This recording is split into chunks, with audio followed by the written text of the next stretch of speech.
শয়তান কিভাবে কিভাবে আমাদের আক্রমণ করে? ইবলিসের 8টা ট্রিক্স আছে, তার সবচেয়ে বড় ফাঁদ হচ্ছে ইসলাম আসলে অনেক ডিমান্ডিং, ইসলাম পালন করা অনেক কঠিন, এটা প্র্যাকটিস করা এতটা সহজ না। যে একটা মহিলাকে দেখে একটা পুরুষের মধ্যে চাহিদা জাগতে পারে। It is very normal. And কেউ যদি বলে যে না আমি এরকম না, তাহলে তার ব্লাড স্ট্রিমে অ্যাস্ট্রোজেন বেশি। আমি যদি হারাম জীবিকার মধ্যে থেকে আমি আবার যদি নামাজ পড়ি বা আমি ইবাদত করি, তাহলে মানুষ কি বলবে? শয়তান মানুষকে হালালের মধ্যে ব্যস্ত রাখবে। সে দেখা গেলো জিনা করতে করতে মারা গেল, সেই ইস্তিগফার করার টাইমই পাইল না, সুযোগই পাইল না। জাহান্নাম হচ্ছে ধর্মনিরপেক্ষ জায়গা। এখন কেন? আমি তো এখনো ইয়াং, আমি একটু বয়স হোক। আই এম বেটার দেন হিম, আমি বেশি দিনদার তার থেকে। কেউ একজন প্রপার হিন্দু হতে চায়, সেক্ষেত্রে তো তাকে মুসলমান হয়ে যেতে হচ্ছে। যারা সায়েন্সে বিশ্বাস করে, ডারউইনিজম মানে সায়েন্সে বিশ্বাস করে, ডারউইনিজমের থিওরিতে বিশ্বাস করে, আটার গার্বেজ।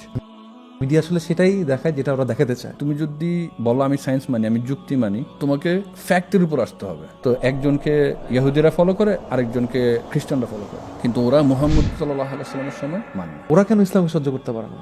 আল্লাহ একটা নারীকে এত হায়ার মাকাম দিছে, এত উচ্চমর্যাদা দিছে, আল্লাহর আইনের থেকে বেটার আইন আমরা বের করতে পারছি।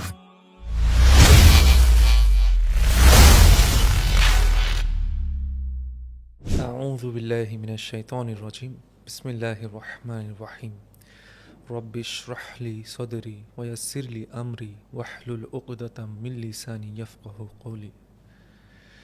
চিন্তা করেন তো, আপনার একজন শত্রুর কথা, যাকে আপনি চোখেই দেখতে পাচ্ছেন না, কিন্তু তার উপস্থিতি বা প্রেজেন্স আপনি ঠিকই টের পাচ্ছেন। প্রতিটা দুর্বলতায়, প্রলোভনে আর সংশয়ের মধ্যে ওয়াসওয়াসা। ওর মিশন হচ্ছে আপনাকে আল্লাহর থেকে কিভাবে দূরে সরায় নেওয়া যায়। এই শত্রুটা আসলে কে? আল্লাহ সুবহানাহু ওয়া তাআলা আমাদেরকে ক্লিয়ারলি বলে দিয়েছেন, সে হচ্ছে আমাদের প্রকাশ্য শত্রু। আসসালামু আলাইকুম ওয়া রাহমাতুল্লাহি ওয়া বারাকাতুহু। সবাইকে ওয়েলকাম করছি দি মেসেজ পডকাস্টের নতুন একটা এপিসোডে, যেখানে আমরা কথা বলবো সেই লানতপ্রাপ্ত শয়তান ইবলিসকে নিয়ে। আসার কথা হচ্ছে, এই ইবলিসের কুমন্ত্রণা থেকে বাঁচার জন্য যে হাতিয়ার, সেটা আল্লাহ তাআলা আমাদেরকে দিয়ে দিচ্ছেন। আজকের এপিসোডে আমরা কথা বলবো শয়তান কিভাবে কাজ করে এবং আমাদেরকে ফাঁদে ফেলার জন্য কি টেকনিক বা স্ট্র্যাটেজি ইউজ করে, এবং ঈমান, আমল এবং তাকওয়ার মাধ্যমে আমরা কিভাবে এই কুমন্ত্রণা থেকে বাঁচতে পারি। ইবলিসের চালাকির মজার সব গল্প এবং ঈমান তাজা এবং মজবুত করার সহজ উপায়, নানা রকম বিষয় আজকের এপিসোডে চলে আসবে, যেটা এই এপিসোড শেষ করেও আপনাকে নতুন করে ভাবে তুলতে সাহায্য করবে ইনশাআল্লাহ। এই মুহূর্তে আপনি হয়তোবা গাড়ি চালাচ্ছেন, কিংবা কাজে আছেন, অথবা অবসর সময় কাটাচ্ছেন। যেটাই হোক না কেন, প্রস্তুত হন এই অদৃশ্য যুদ্ধের অংশ হতে। ইন্নাল হামদুলিল্লাহ নাহমাদুহু ওয়া নাস্তাঈনুহু ওয়া নাস্তাগফিরুহু ওয়া নাউযু বিল্লাহি মিন শুরুরি আনফুসিনা ওয়া মিন সাইয়্যাতি আমালিনা মান ইয়াহদিহিল্লাহু ফালা মুদিল্লা লাহু ওয়া মান ইউদ্লিলহু ফালা হাদিয়া লাহু ওয়া আশহাদু আন লা ইলাহা ইল্লাল্লাহ ওয়াহদাহু লা শারীকা লাহু ওয়া আশহাদু আন্না মুহাম্মাদান আবদুহু ওয়া রাসূলুহু। আম্মা বা'দ। আসসালামু আলাইকুম ওয়া রাহমাতুল্লাহি ওয়া বারাকাতুহু। ইবলিস শয়তানের প্রাথমিক ফোকাস থাকে কিভাবে আমাদেরকে আল্লাহ স্মরণ থেকে সরিয়ে দিয়ে ইবলিসের দিকে নিয়ে যাওয়া যায়। মুসা আলাইহিস সালাম একবার অসুস্থ হয়ে পড়লেন এবং আল্লাহ সুবহানাহু ওয়া তাআলাকে বললেন, ইয়া রব, আমি অসুস্থ, আমাকে শিফা দান করুন। আল্লাহ সুবহানাহু ওয়া তাআলা জবাব দিলেন, ইয়া মুসা, ওই গাছ দেখতেছো, সেই গাছের পাতা নিয়ে ওটা বেটে তুমি খাও, সেখান থেকে তোমার শিফা আসবে।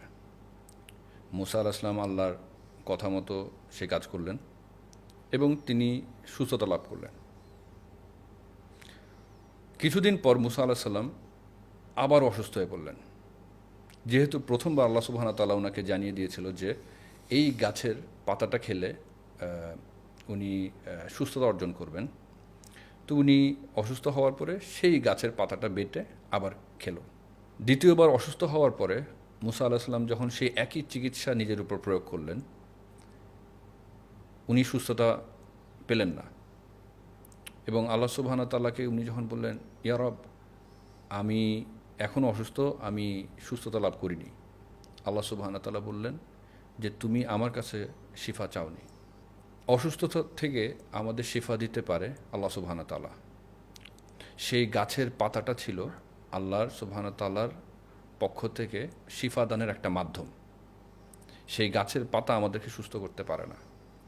সো এই গল্প থেকে আমরা শিখি যে যখনই আমরা কোনো একটা বিপদ অথবা যে ঝামেলায় পড়ব, বিভ্রান্তিতে পড়ব, আমাদের প্রাথমিকভাবে সর্বপ্রথম সাহায্য চাইতে হবে আল্লাহ সুবহানাহু ওয়া তাআলার কাছে। ফর এক্সাম্পল, আমরা দেখা যায় যে অসুস্থ হয়ে পড়লে ভাবি যে ডাক্তারের কাছে যাব, খুব নামকরা কোনো ডাক্তার অথবা খুব ভালো একটা মেডিসিন, এবং আমরা মনে করি সেই মেডিসিন এবং সেই ডাক্তার এই সব চিকিৎসা থেকে আমরা সুস্থতা লাভ করি। কিন্তু এমনও দেখা যায় যে আপনি নিয়ম মতো সব কিছু পালন করার পরও আপনি শিফা পাননি, আপনি আরোগ্য আসেনি, আপনি সুস্থ হননি। ইটস বিকজ এখানের মধ্যে আল্লাহর একটা হিকমা থাকে যে আমরা কি আসলে যখন বিপদে পড়ি, যখন অসুস্থ হই, যে কোনো মুসিবতে আমরা কি প্রাথমিকভাবে আল্লাহ সুবহানাহু ওয়া তাআলার কাছে যাই নাকি?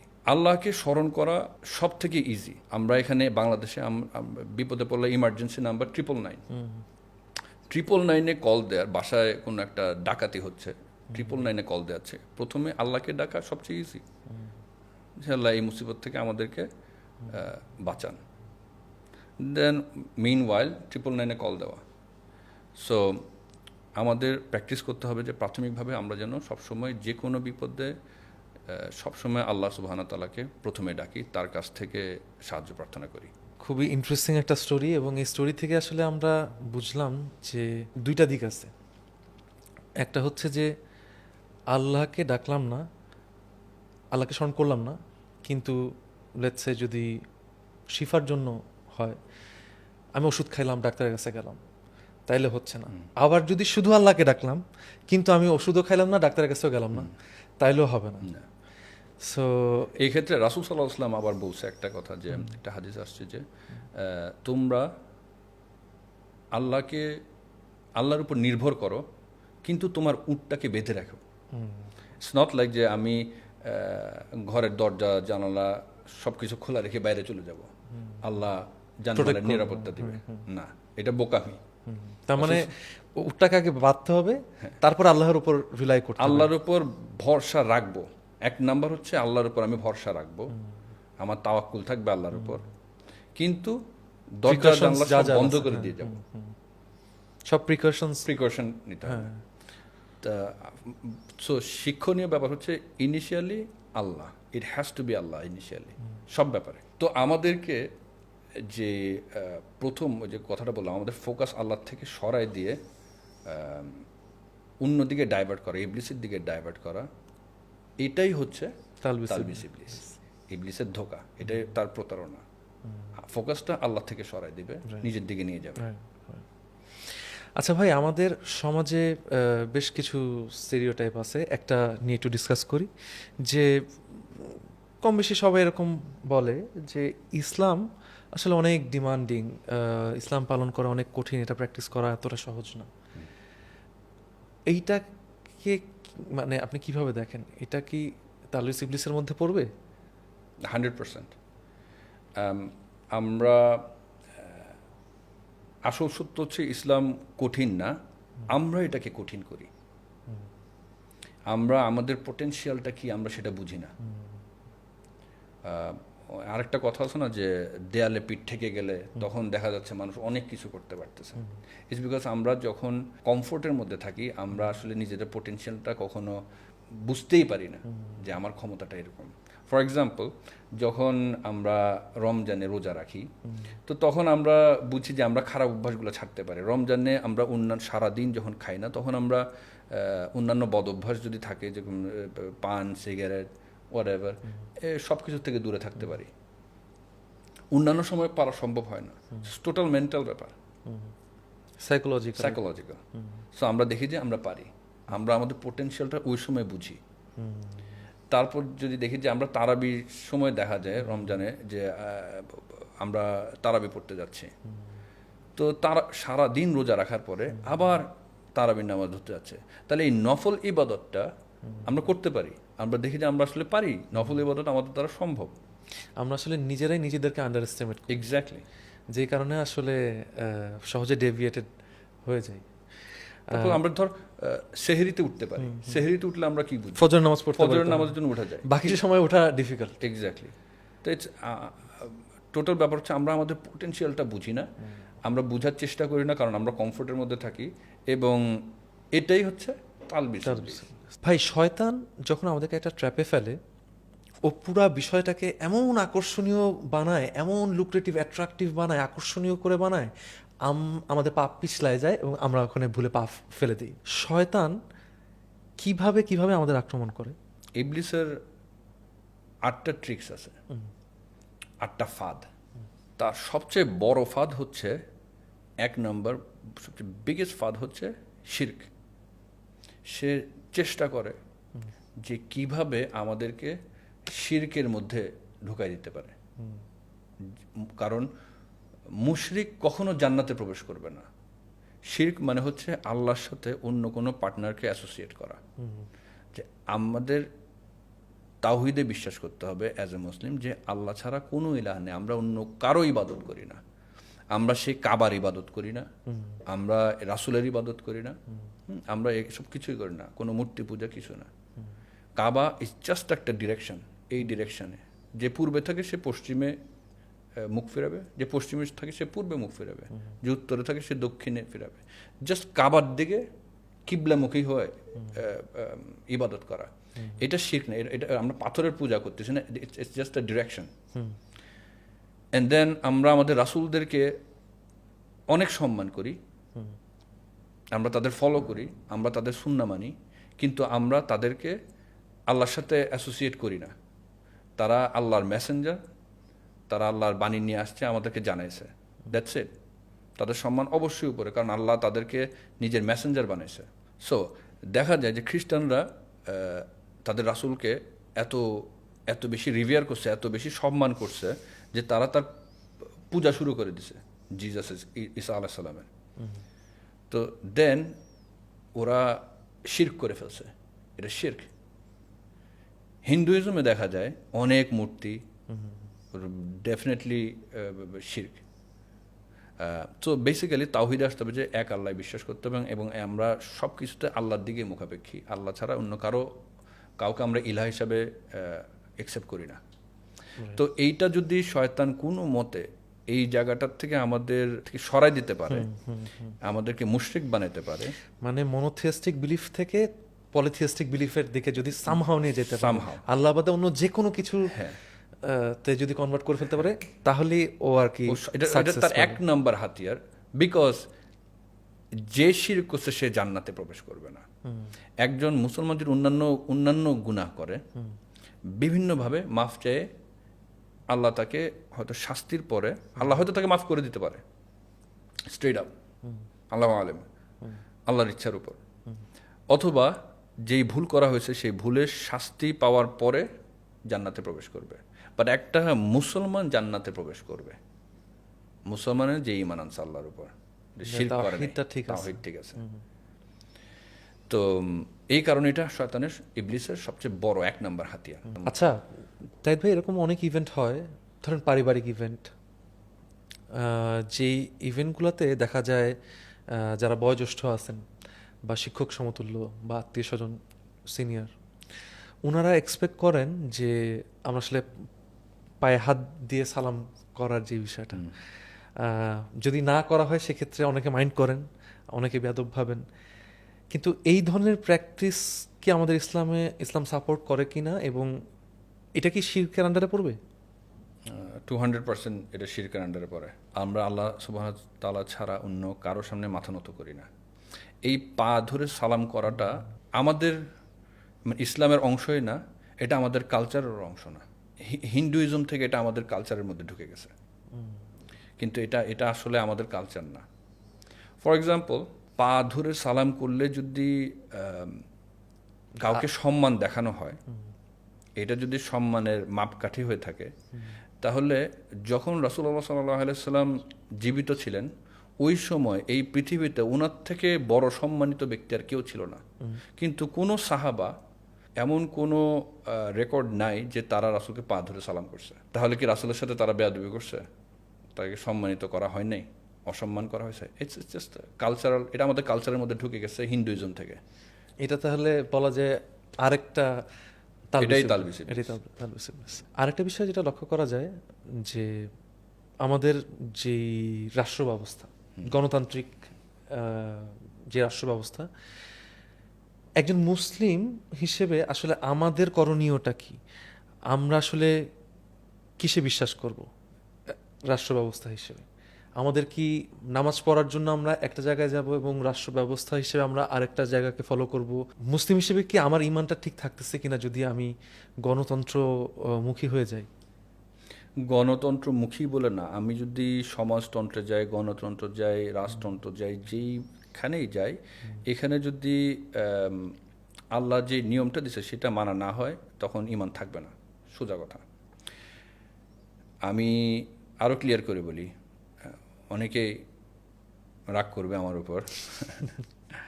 আওয়ামী লীগ, বিএনপি, এই সেই যেটাই সাপোর্ট করা হোক, এটা শরিয়া আইনের মধ্যে পড়ে না। যদি শরিয়া আইন ফলো করা না হয় তাহলে এটা হারাম মুসলমানদের জন্য। অন্যদের জন্য ঠিক আছে, যদি কেউ বলে আমি মুসলমান এবং সে আল্লাহর যেই বিধান, আল্লাহ একটা আইন দিছে, আল্লাহর আইনটা হচ্ছে শরিয়া আইন। ইসলাম একটা পরিপূর্ণ ধর্ম, এটা রাসূল সাল্লাল্লাহু আলাইহি ওয়াসাল্লাম অ্যানাউন্স করে দিছে, কারণ আল্লাহ কোরআনে বিদায় হজে ফাইনাল অ্যানাউন্সমেন্ট হয়েছে যে ইসলাম ধর্ম একটা পরিপূর্ণ ধর্ম, এর মধ্যে কোনো কিছু অ্যাড করা অথবা কোনো কিছু সাবস্ট্রাক্ট করার কোনো সুযোগ নেই। এখন দেখা যাচ্ছে যে আমরা যদি মনে করি যে আমাদের ধর্মে আমরা এটাকে আরো বেটার করতেছি কোনোভাবে গণতন্ত্রের মাধ্যমে, তাহলে বোঝানো হচ্ছে যে আসলে আল্লাহর আইনের থেকে বেটার আইন আমরা বের করতে পারছি। যে আমাদেরকে সৃষ্টি করছে তার থেকে বেটার আইন আমি কিভাবে বের করব? ফর আর্গুমেন্ট পারপাসেস ধরে নিলাম যে ওকে, আল্লাহর আইন থেকে নাউজুবিল্লাহ কেউ আরো বেটার আইন বের করলো, তো আমরা সেটা তো একটা ফলাফল দেখব। তো ফলাফল তো আমরা দেখতেছি না। যদি আমরা দেখি এখন ওয়ার্ল্ডে গণতন্ত্রের সর্বোচ্চ স্ট্যান্ডার্ড কি? আমেরিকা। সো আমেরিকার রাষ্ট্রীয় ডেফিসিট হচ্ছে 40 ট্রিলিয়ন। আমেরিকার ইয়ারলি জেনারেট করে আমেরিকা সমওয়্যার অ্যারাউন্ড 20 ট্রিলিয়ন। তাই আমেরিকাকে 2 বার বেচে দিতে হবে। ও এত একটা বাবলের মধ্যে, ক্রেডিটের মধ্যে আছে, ও নিজেকে 2 বার পুরোপুরি বেচলে হয়তো পুরো দুনিয়ার সুদ হবে ওর যে পরিমাণ ক্রেডিট আছে। So it didn't work. এবং দুনিয়ার মধ্যে যত যুদ্ধ ফ্যাসাদ, সবচেয়ে মানে ভয়ঙ্কর রকমের যুদ্ধ, মানুষ মারামারি, এরা আমেরিকায় করছে। মানে স্পেশালি পশ্চিমা, শুধু আমেরিকা বলবো না আমি, পশ্চিমা রাষ্ট্রগুলা করছে। আরও যদি ভেঙে বলি, যারা মুসলমান না তারাই করছে। কিন্তু অ্যাট দ্য সেম টাইম ওরা আমাদেরকে, মুসলমানদেরকে ট্যাগ দিবে টেররিস্ট। আমরা মৌলবাদী, বিকজ আমরা ফান্ডামেন্টাল, একদম বেসিক মৌলবাদী কি, যে আল্লাহ যে সিস্টেমটা দিছে আমাদেরকে, আমি পুরোপুরি টপ টু বটম আল্লাহর নিয়ম মানার চেষ্টা করতেছি, বিকজ আমি আমাকে মুসলমান বলি। আমি আমাকে মুসলমান বললে আমি আল্লাহ আমাকে যেই নিয়ম দিছে আমি সেই নিয়মে যাব। কেউ যদি বলে যে না আমি মুসলমান না, আমি এথিস্ট, আমি গণতন্ত্র করব, দ্যাটস ফাইন, তাতে কোনো সমস্যা নেই। কিন্তু মুসলমান বলে ওটা করা যাবে না। সেকুলারিজম, ধর্ম নিরপেক্ষতা, ধর্ম নিরপেক্ষ জায়গা একটাই, জাহান্নাম হচ্ছে ধর্ম নিরপেক্ষ জায়গা। যদি জাহান্নামে যায় দেখা যাবে আস্তিক নাস্তিক সবাই একসাথে মিলেমিশে আছে, ওইটা একটা ধর্ম নিরপেক্ষ জায়গা। জান্নাত ভেরি স্পেসিফিক, খালি মুসলমানদের জন্য। সুন্দর আলোচনা তাহিদ ভাই। আমার মনে হয় যাদের এই গণতন্ত্র নিয়ে অনেক আগ্রহ ছিল বা পরিষ্কার ছিল না আইডিয়াটা, সেই মিসকনসেপশনগুলো দূর হয়ে যাবে ইনশাআল্লাহ। আর কি ওয়েজ আছে যেই পথে আসলে শয়তান বা ইবলিস আমাদের অ্যাটাক করে? সো 1 নম্বর গেল শিরক। 2 নম্বর হচ্ছে মেজর সিন, মানে কবিরা গুনাহ। শিরক তো কবিরা গুনাহ আছে। এছাড়া মার্ডার, খুন করা, কালো জাদু, বাবা মার সাথে খারাপ আচরণ, ডিসঅনার করা প্যারেন্টসকে, জিনা, সুদ, এই সবগুলো ফলস আন্ডার মেজর। আরও অনেক আছে, আমি কয়েকটা বললাম, ফলস আন্ডার মেজর সিন, কবিরা গুনাহ। কবিরা গুনাহ যদি শিরকে কাউকে ঢুকাতে না পারে ইবলিস, দেন তার নেক্সট স্টেপ হয় আমি তোমাকে কবিরা গুনাহ করাবো, এইগুলা কোনো একটা কিছু করাবো। রাইট। এবং কিভাবে করায়, সে করানোর পর সে মাথায় এটাই দেয়, একটা মুসলমান সে ঈমান আনছে, আল্লাহকে বিশ্বাস করে এটা করবে, এবং সে ভাববে, মানে ইবলিস তার মাথায় ওয়াসওয়াসাটা দিবে এটাই যে আল্লাহ গফুরুর রাহিম, আল্লাহ রহমানুর রাহিম, আল্লাহ মাফ করে দিবে, তুমি বড় বড় গুনাহ করবা, বাট আল্লাহ তো মাফ করে দেয়, আল্লাহ রহমানুর রাহিম, আল্লাহ তোমাকে মাফ করে দিবে, all you have to do, তুমি তওবা করবা। এবং ওই কথাটা সঠিক, কথাটা মিথ্যা না, কিন্তু তুমি তো জানো না তোমার মৃত্যু কখন হবে, তুমি কি তওবা করার সুযোগ পাবা, এই জিনিসটা সে কখনো মাথায় ইনপুট করবে না। হোয়াট ইফ সে সেই মানুষটা সত্যর সাথে মিথ্যাটা মিক্স করে বলে যে তুমি মাফ পাবা, তুমি যদি শিরক করো, তুমি যদি আল্লাহর কাছে মাফ চাও, আল্লাহ মাফ করে দিবে, আল্লাহর প্রমিস। কিন্তু আমাদের যে জায়গাটায় যে ব্লারি লাইন, যে গ্রে লাইনটা হচ্ছে যে আমি কি সেই সুযোগটা পাবো। এক্স্যাক্টলি। হোয়াট ইফ ওই কবিরা গুনাহটা করতে করতেই সে মারা হ্যাঁ, যায়, exactly. সেই ইস্তিগফার করার টাইমই পাইল না, Time-ই সুযোগই পাইল না, সে দেখা গেলো জিনা করতে করতে মারা গেল, বা রিবার সাথে যুক্ত থাকতে থাকতে সে ফর এক্সাম্পল আমি একটা উদাহরণ দিই, যে ওই যে আমাদের কথা শুরু করলাম ফোকাস দিয়ে, হয় কি আমরা যদি প্র্যাকটিসের মধ্যে না থাকি, দিনের প্র্যাকটিসের মধ্যে না থাকি, তাহলে আমাদের ওই ফোকাসটা কখনো আসবে না। এটা প্র্যাকটিসের ব্যাপার। রাইট। ক্রিকেট, ফুটবল যেটাই খেলে ভালো হয় বিকজ অফ প্র্যাকটিস, সেমভাবে এটাও একটা প্র্যাকটিসের ব্যাপার। তো দেখা যাবে যে ধর একটু আগুন আমাদের হাতে, একটু আগুনে পুড়লো, আগুনে পুড়া মাত্র ফার্স্ট চিন্তা কি আসে যে তাড়াতাড়ি ব্যান্ডেজ লাগাও, একটু ক্রিম দাও যাতে বার্ন না হয়, এই আমাদের ফোকাস ওইদিকে চলে যায়। তো যখন মৃত্যু আসবে, সে তখন তার এটা আমাদের হাতে যখন পুড়ে, তখন আমরা চিন্তা করি না লা ইলাহা ইল্লাল্লাহু ওয়াহদাহু, আমরা কলেমাতে যাই না, আমরা খুঁজি করতে ব্যান্ডেজ দাও, আমাকে পানি লাগাও, বার্ন যাতে না হওয়ার জন্য অয়েন্টমেন্ট লাগাই, থট প্রসেসের ব্যাপারটা, ফোকাসটা চলে যায় ওইদিকে। রাইট। তো আসলে কোনো কবিরা গুনাহ করার পরে এমন একটা কিছু হলো, এরকম একটা ছোট একটা আগুনের কথা বললাম, অন্য একটা কিছু হলো, ভাবলো যে এটা লাগালে তো ঠিক হয়ে যাব, কিন্তু আসলে যে তুমি এটা থেকে বেঁচে ফিরবা নাকি তুমি তো জানো না। এইভাবেই আমরা ওই তালবিস ইবলিসে পড়ে যাই, ধোকার মধ্যে হ্যাঁ, মানে পরবর্তীতে সেই লেটার অন সেই নেক্সটটা আসে না আসলে। তাই কন্টিনিউসলি প্র্যাকটিসে থাকা। রাইট। যে ব্যক্তি তাকওয়ার মধ্যে আছে, মুমিন বান্দা বা মুত্তাকি বান্দা, তাকে দেখা গেল যে শয়তান কবিরা গুনাহ দিয়েও কভার করতে পারতেছে না, সেক্ষেত্রে নেক্সট ধাপে সে থার্ড আসবে। সো শিরক গেল, পারলো না, কবিরা গুনাহ মেজর সিনও হলো না, তাহলে এবার সে চেষ্টা করবে মাইনার সিন, মানে সগীরা গুনাহ। সগীরা গুনার মধ্যে এই যেমন বাজে ভাষা ব্যবহার করা, নামাজে ডিলে করা, তো এইটা হচ্ছে মাইনর সিনসের মধ্যে পড়ে। যদি মেজর করাতে না পারে তাহলে চেষ্টা করবে মাইনর সিন করাতে, বাট টেকনিক সে একই। তুমি যদি আল্লাহর কাছে মাফ চাও, তুমি ইস্তেগফার করবা, তুমি তওবা করবা, আচ্ছা করে ফেলছো এটা, আচ্ছা এখন বলে ফেলো, পরে ইস্তেগফার করে নিলা, নামাজ পড়লা, সদাকা করলা, এর মাধ্যমে আস্তে আস্তে তোমার গুনাহগুলা মুছে যাবে, আল্লাহ মাফ করে দিবে, আল্লাহ রহমানুর রহিম, আল্লাহ গফুর। এটা হচ্ছে তার থার্ড স্টেপ। এখন যদি সে এই 3 স্টেপে শিরক, কবিরা গুনাহ, সগীরা গুনাহ হলো না, এইবার একটা ইন্টারেস্টিং একটা ফ্যাক্ট, এবার সে চেষ্টা করবে আমি কোনোভাবে এই মানুষকে কি একটা হালালের মধ্যে ব্যস্ত করতে পারি নাকি। হালালের মধ্যে ব্যস্ত করতে পারি, হালালের মধ্যে শয়তান মানুষকে হালালের মধ্যে ব্যস্ত রাখবে।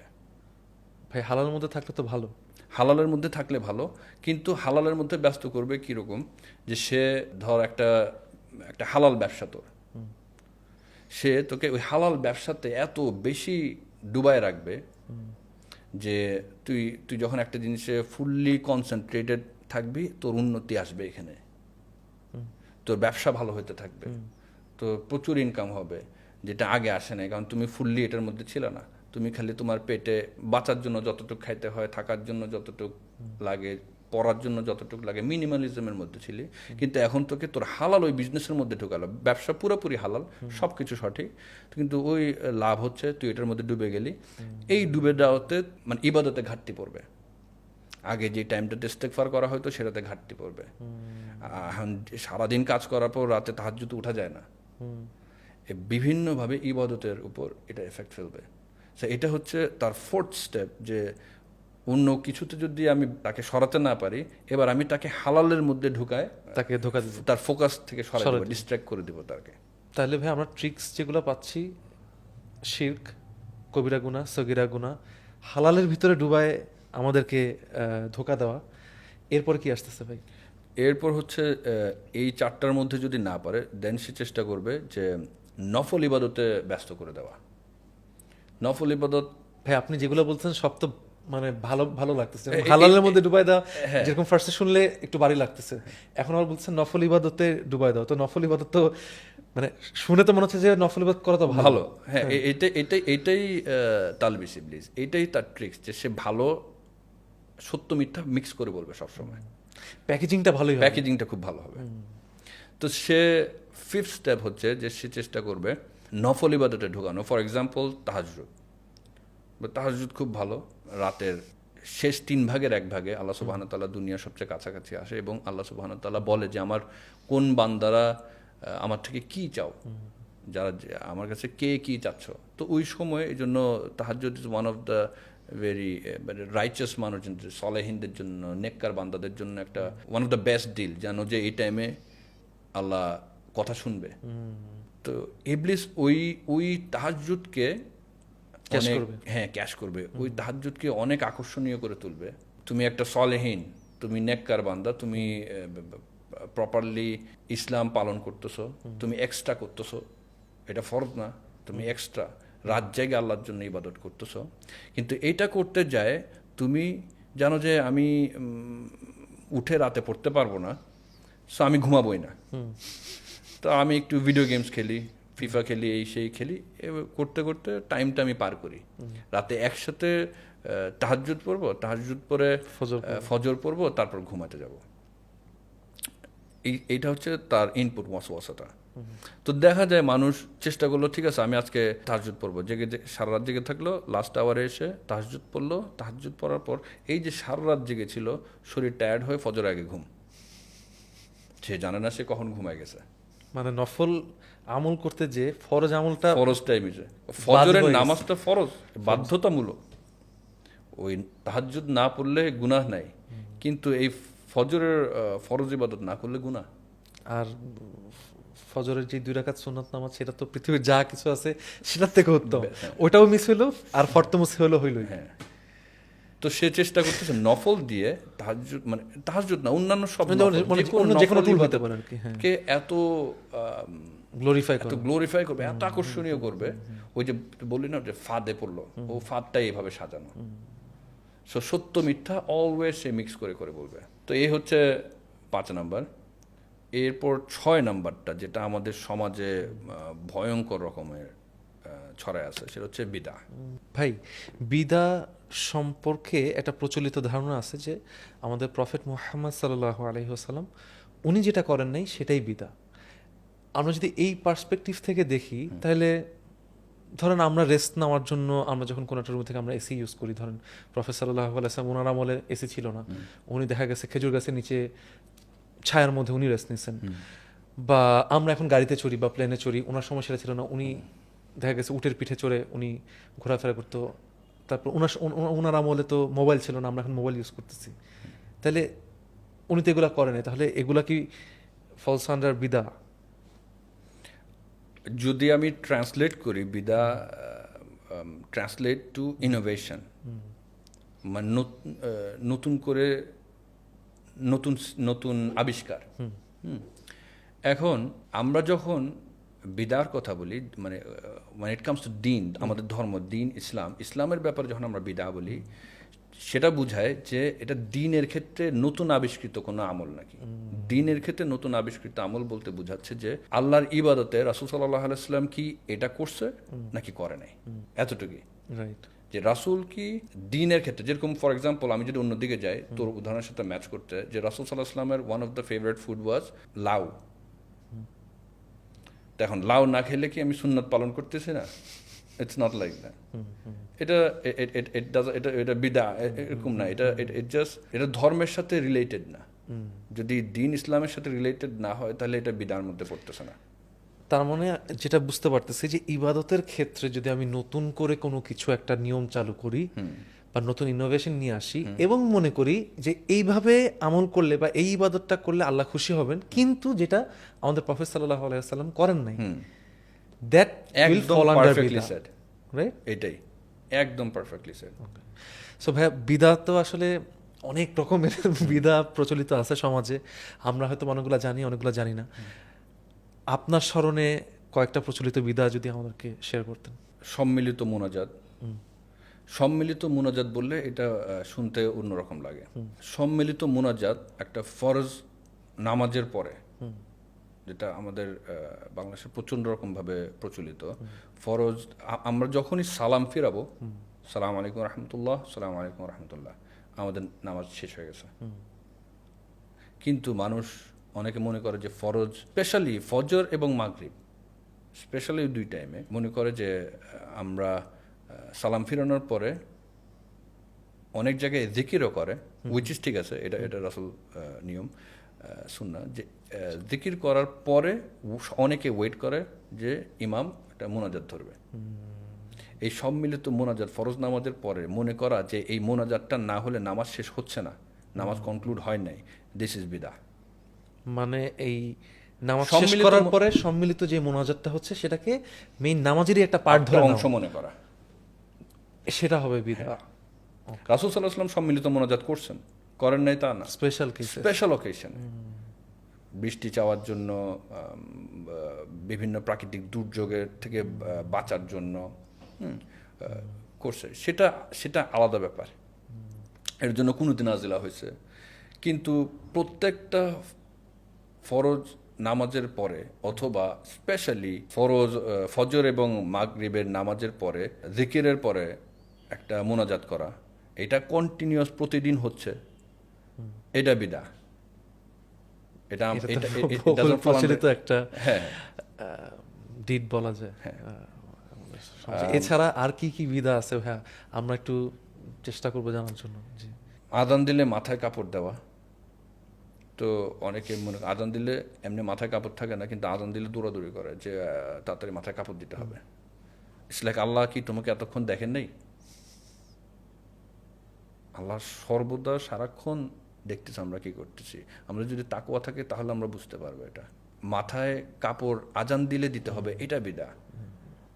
তুমি সারাক্ষণই কাপড় দিয়ে রাখো, তাতে প্রবলেম নাই, কিন্তু আযান দিলে মাথায় কাপড় দিতে হবে যখন এই ধর্মের সাথে কানেক্ট করতে। সারাক্ষণ কাপড় দেওয়া বলতে মানে যখন বাসায় আছে তখন না, যখন পাবলিক প্লেসে আছে তখনকার। বাসার মধ্যেও মানে যদি কোনো নন মাহরাম কেউ না থাকে, মানে মাহরামের সামনে তো আর মানে আযান দেওয়ার সাথে মাথায় কাপড় দেওয়ার কোনো সম্পর্ক নাই। এটা হচ্ছে মেইন ব্যাপারটা। আযান দিবে তাই মাথায় কাপড় দিবে, এটা নিয়ম নেই। আমি যদি ঘরের মধ্যে থাকি এবং একটা মহিলা বাসার ভিতর আছে, সে তার রুমের মধ্যে আছে, এখানে কোনো নন মাহরাম কেউ নাই, তা আযান দিলে তার মাথায় কাপড় দিতে হবে এমন না, না দিলে তার গুনাহ হবে এমন না। এটার সাথে দ্বীন ইসলামের কোনো সম্পর্ক নেই। তার মানে হচ্ছে কেউ যদি চিন্তা করে যে আমি মাথায় কাপড় দিচ্ছি কারণ আমার সওয়াব বা না হবে স্টাইলে, তাহলে সেটা বিদআহ হয়ে যাবে। এইটাই তালবিস ইবলিস। প্রতিবার সে বুঝায় যে এটা একটা ভালো কাজ। হ্যাঁ, মাথায় কাপড় দেওয়া তো ভালো কাজ, এখানে সমস্যা কি? হ্যাঁ, এইভাবে করে সে বুঝায়। হ্যাঁ, সো লেটস থিংক এবারে যে অন্যান্য সময় কি হচ্ছে।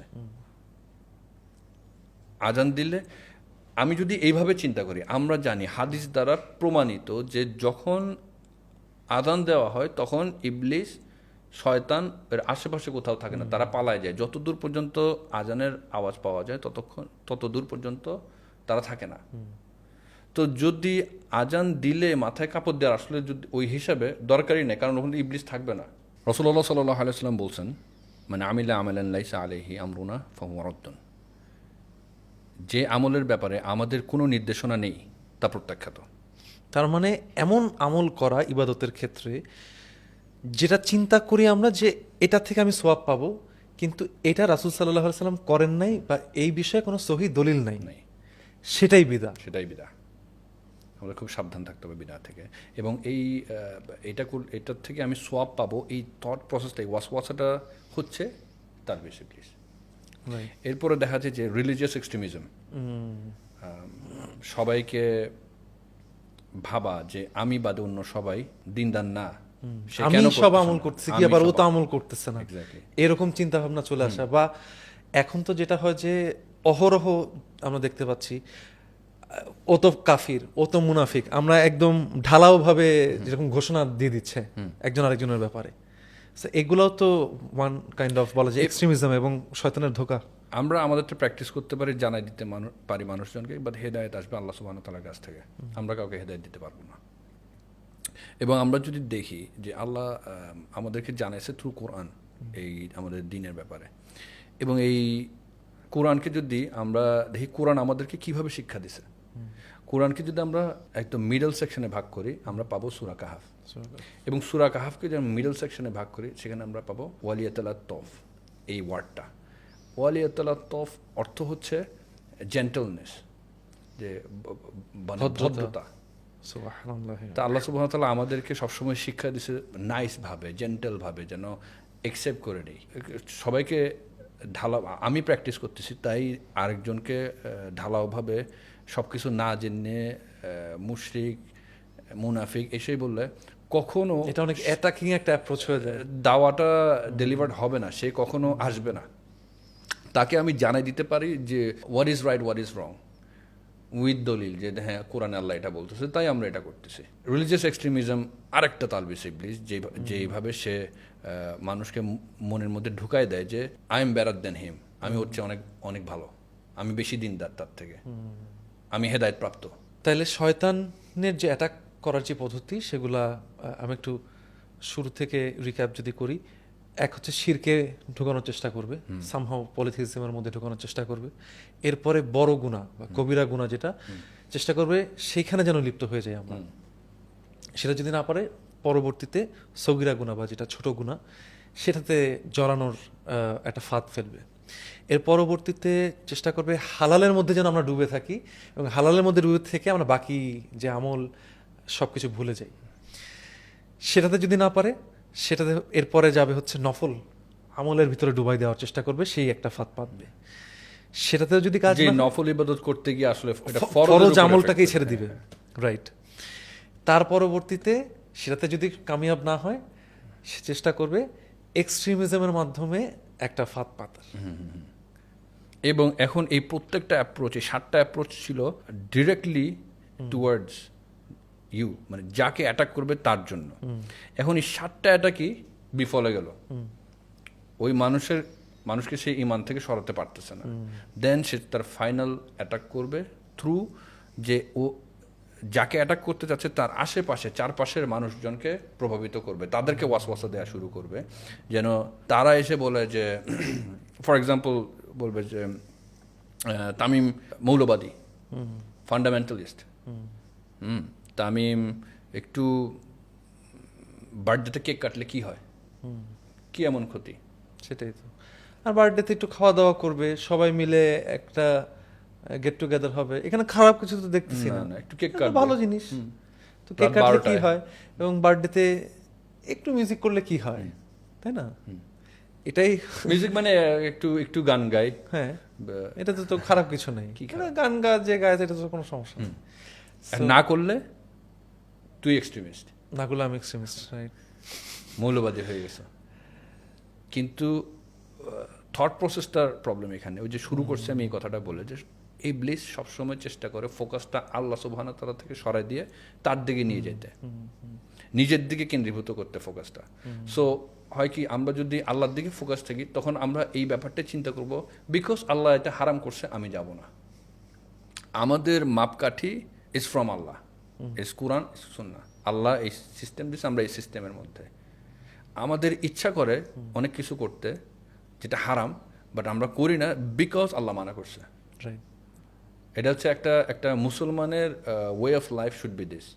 নফসের কথা শুনবে না, নফসের সাথে এই জিহাদটা করা, এটাই বড় জিহাদ, যে নফসের বিরুদ্ধে গিয়ে আমি যেটা হারাম সেটা আমি করব না।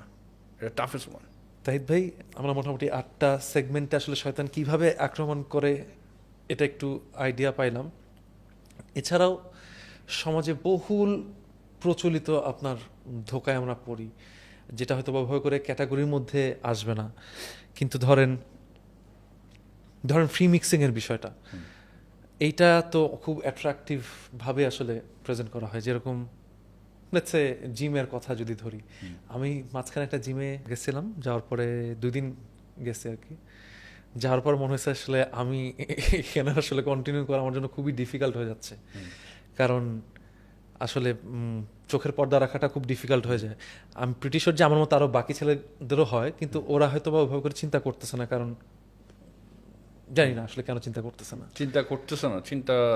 হয়তো চিন্তা করতেছে না। যদি চিন্তা না করে থাকে, একটা স্বাভাবিক পূর্ণবয়স্ক প্রাপ্ত মানুষের যদি জিমে গিয়ে মেয়েদের সাথে দেখা হয় যারা তাদের শারীরিক সবচেয়ে বেস্ট ফর্মে আছে এবং টাইট ফিটিংস ক্লোথের মধ্যে আছে, এইসব দেখার পর যদি কোনো পুরুষের থট প্রসেসে অন্য কিছু না আসে, হারাম চিন্তা ভাবনা না আসে, তাহলে সেই পুরুষের ব্লাড স্ট্রিমে অনেক অ্যাস্ট্রোজেন, তার টেস্টোস্টেরনের ঘাটতি আছে। ইট শুড বি নর্মাল যে একটা মহিলাকে দেখে একটা পুরুষের মধ্যে চাহিদা জাগতে পারে। It is very normal. We are build that way. And কেউ যদি বলে যে না আমি এরকম না, তাহলে তার ব্লাড স্ট্রিমে অ্যাস্ট্রোজেন বেশি। জিমের ঘটনাটা ভাইয়া, এটা তো কম বেশি আমরা সবাই ইদানিং ফেস করি। এটা ছাড়াও নানান রকম ধোকায় আমরা পড়ি অহরহ, প্রতিনিয়ত। যেরকম আমি একটা ফিতনাতে পড়তে দেখি অনেক সময়, আমাদের আশেপাশের ভাইদেরকে বা আমরা পড়ি অনেকেই, আমরা পড়ে যেতে পারি অনেক সময় এরকম ধোকায়। যে আমার কাছে মনে হচ্ছে যে আচ্ছা, আমি যেই জীবিকাটা নির্বাহ করতেছি সেটা লেটস সে কোনো হালাল জীবিকায় আমি নাই, কোনো একটা হারাম জীবিকার মধ্যে আছে। কুড বি যে আমার যে ইনকাম সোর্স সেটার মধ্যে রিবা ঢুকে আছে, মানে সুদের সাথে আমি সম্পৃক্ত, মানে ডিরেক্ট আল্লাহর এগেনস্ট আমি যুদ্ধ ঘোষণা করালো, বা আমার অন্য কোনো হারাম জীবিকার মধ্যে আমি ঢুকে আছি। এরকম অবস্থায় আমার চিন্তা হচ্ছে আমি তো আসলে হালাল ইনকাম করি না, আমি একটা হারাম ইনকামের মধ্যে আছি, হারাম জীবিকার মধ্যে আছি। তাইলে আমি যদি নামাজ পড়ি, তাহলে ব্যাপারটা কন্ট্রাডিক্ট করতেছে না? সাংঘর্ষিক। না, তাইলে তো আমি হিপোক্রিট। হ্যাঁ, আমি যদি হারাম জীবিকার মধ্যে থেকে আমি আবার যদি নামাজ পড়ি বা আমি ইবাদত করি, তাহলে মানুষ কি বলবে? এই যে থট প্রসেসটা, এই যে আবার প্রবলেম। ফোকাসটা শুড বি আল্লাহ কি বলতেছে এই ব্যাপারে, নট মানুষ কি ভাববে। ইবলিস এইভাবে ফোকাসটা নষ্ট করে। সো একজন যদি বুঝে যে আমি হারামের সাথে আছি, এটা ক্লিয়ার হয়ে গেছে আমি হারামের সাথে আছি, বাট এখন তার মধ্যে চিন্তাটা শুরু হয়েছে যে ও যদি ডিটেক্ট করতে পারে হারাম, ফার্স্ট স্টেপ ডান। সেকেন্ড স্টেপ হচ্ছে তার এটা থেকে বের হয়ে আসতে হবে। এবং সে যদি সলার মধ্যে ঢুকে, বিকজ আল্লাহ ইজ গাইডিং হিম, যে তুমি সলার মধ্যে থাকো। ফার্স্ট স্টেপ মানে আমাদের কলেমার পর সবচেয়ে ইম্পর্টেন্ট ধাপ হচ্ছে সলা। তাহলে আমি যদি বলি আমি মুসলমান, আমি সলার মধ্যে যাই, আমার গুনাহ আছে, ফাইন, ইটস ফাইন। আমি বলতেছি না এটা খারাপ না, এটা অবশ্যই খারাপ, এটা জঘন্য রকমের খারাপ। বিকজ রিবা, সুদ হচ্ছে, সুদ নেওয়া, সুদের সাথে ইনভলভ থাকা ইকুয়ালস টু আমি আল্লাহর বিরুদ্ধে যুদ্ধ করতেছি। আস্তাগফিরুল্লাহ, নাউযুবিল্লাহ। তো আমি কি করতে পারি যে মানুষকে উৎসাহ দিতে পারি যে নামাজের মধ্যে আসে, কারণ এই একটা স্টেপ শুরু হলে then all the other step will fall in place. Right. আমি উদাহরণ দিই যে আমরা রিয়েল লাইফে ধরো আমরা রাস্তায় হাঁটতেছি, হাঁটার পথে যদি কোনো ময়লা থাকে, তো ময়লাতে আমার পা পড়ে গেছে, ময়লাতে পা পড়ার পর আমি ওই ময়লাটা রেখে দিই না, আমি ওটাকে পরিষ্কার করার চেষ্টা করি। রাইট। সো আমি আমার সাধ্য মতো, আমি যদি রাস্তায় থাকি আমি পানি দিয়ে ধুয়ে ফেললাম অথবা অন্য কোনো একটা কিছু করলাম, কিন্তু আমার সাবানের অ্যাক্সেস তখন নাই, আমি বাসায় না গেলে আমি সাবান দিয়ে ধুইতে পারবো না। সো অ্যাটলিস্ট যতটুকু আমার আমি ক্লিন করতে পারি, যতটুকু সম্ভব সেটার চেষ্টা করা। একটা মানুষকে নিরুৎসাহিত না করা বিকজ সে এমন কোনো হারাম ইনকামের সাথে আছে, তাকে অবশ্যই জানানো যে এটা হারাম, এটার থেকে বের হয়ে আসো। কিন্তু তুমি যেহেতু হারাম ইনকাম করতেছো তাই তুমি সলার মধ্যেও যাবা না, এটা তো ডাবল ভুল। রাইট। রাদার যে যদি কারো মন সলার দিকে আসে, তখন সে ইট মিনস সে একসেপ্ট করা শুরু করছে এবং সত্যটাকে গ্রহণ করবে এবং অশ্লীলতা এবং খারাপ কাজ থেকে সে বের হয়ে আসবে। This should be the approach. But আমরা শয়তানের ধোঁকায় পড়ে আমরা যেটা চিন্তা করি যে আমি তো হারাম কাজের মধ্যে, আমি যদি সালাত পড়ি মানুষ কি বলবে, মানুষ বলবে আমি হিপোক্রিট। হ্যাঁ, মানুষ আমাকে এইটা hypocrite চিন্তা করে ভাবে। এই ধোকায় পড়ে আমি আর সলাতে যাচ্ছি না। এইটা হচ্ছে সমস্যা। আল্লাহ আমাদেরকে এখান থেকে বের হয়ে আসার তৌফিক দান বুঝার করুক। তৌফিক দিন। আরেকটা বিষয় আছে যেটা কম বেশি সবাই আমরা এই ধোকায় পড়ি, সেটা হচ্ছে এখন কেন, আমি তো এখনো ইয়াং, আর একটু পরে করব, আমি একটু বয়স হোক একটু, তারপরে আমি প্র্যাকটিস করা স্টার্ট করব। সেই পরবর্তী আসবে যে তা তো আমরা জানি না, এই গায়েব আল্লাহ ছাড়া কেউ জানে না। আজরাইল আলাইহিস সালাম যে মালাকুল মউত, যার দায়িত্ব রূহ কবজ করা, তিনিও জানে না কখন আমাদের মৃত্যু হবে। সো হাউ, আমি কিভাবে সেই চান্সটা নিব যে 10 বছর পরে 10 বছর পরে আমি ঠিক হব অথবা কালকে ঠিক হব। আমি এই জিনিসটা, এই কাজটা শেষ করে নেই, এই কাজটা শেষ করে তারপর থেকে আমি করবো না, যে 1 বছর আমি এটা করবো। কোনো কিছু ডিলে করানো, এইটাই হচ্ছে শয়তানের তালবিস ইবলিস, এটাই তালবিস এটাই ইবলিস। তালবিস ইবলিস। আরও একটা আমার মনে পড়ছে যে আমি আমার অনেক পরিচিত মানুষজনের মধ্যে দেখছি যারা এই দেশে ছিল এবং তারা বাংলাদেশে থাকা অবস্থায় তারা প্রচণ্ড রকমের ধর্মকর্মের সাথে ইনভলভ ছিল। আমি তাদের থেকে অনেক কিছু শিখছি দিন সম্পর্কে, এবং তারা যখন দেশের বাইরে গেছে এটার একটা এফেক্ট তাদের উপর পড়ছে। যে পুরুষের ক্ষেত্রে আমি দেখছি শর্টস পরা শুরু করছে হাঁটুর উপরে, মানে সতরের উপরে কাপড় পরা শুরু করছে, এবং মহিলাদের ক্ষেত্রে দেখছি যারা নিকাব পরতো তার নিকাব খুলে ফেলছে। যার চেহারা আমি কখনো দেখি নাই জীবনে, তার চেহারা আমি ফেসবুকে দেখছি। তো এটা এটা অ্যাব্রোডে গেলে, বিদেশে গেলে এনভায়রনমেন্টের একটা এফেক্ট আছে, ডেফিনেটলি হারামের একটা এফেক্ট আছে। তো এটা এটা আরেকটা তালবিস ইবলিস। সে বুঝাবে যে ইটস ফাইন, এই সোসাইটিতে চলতে হলে তোমার এভাবে চলতে হবে। দিন পালন করা দেশের বাইরে অনেক টাফ। আমি দীর্ঘদিন দেশের বাইরে ছিলাম, তো আমি ফার্স্ট হ্যান্ড এটা এক্সপিরিয়েন্স করছি। দিন পালন করা খুবই টাফ। দিন পালন করা এতই টাফ যে অন্যান্য সব কিছু এতই ইজি। অমুসলিমদের অনেক কিছু আমাদের মধ্যে ঢুকে গেছে, যেরকম আমরা ক্রিসমাস পালন করতেছি, শিরক। ক্রিসমাস অ্যাজ ইন ঈসা আলাইহিস সালাম, জিজাসের জন্ম বলতেছে, এটা কোনো দলিল নেই, এটা একটা মার্কেটিং স্ট্র্যাটেজি, বরাবর। ওটা অন্য সাবজেক্ট। ক্রিসমাস পালন করা, নববর্ষ পালন করা বাংলাদেশে, এটা আমাদের কালচারের অংশ না, দিনেরও অংশ না। এটা এসে ঢুকে গেছে আমাদের মধ্যে গত 31st নাইট, হ্যাঁ, new year 31st night, new year's eve. রাসূলুল্লাহ সাল্লাল্লাহু আলাইহি ওয়াসাল্লাম বলছে এই ব্যাপারে যে আর রাজুলু মা মান আহাব্বা, তুমি যাদের ইমিটেট করো, যাদের ভালোবাসো, তুমি তাদের অন্তর্ভুক্ত। এখন তুমি যদি কাফিরদের অনুকরণ করো, Christmas, new year dress up করা, হ্যালোউইনে ড্রেস আপ করা, নববর্ষ, not part of Islam, not April fool, মানে ইট ডাজন্ট হ্যাভ, মানে কালচার হলে আলাদা ব্যাপার, কালচার ইজ ভেরি ডিফারেন্ট।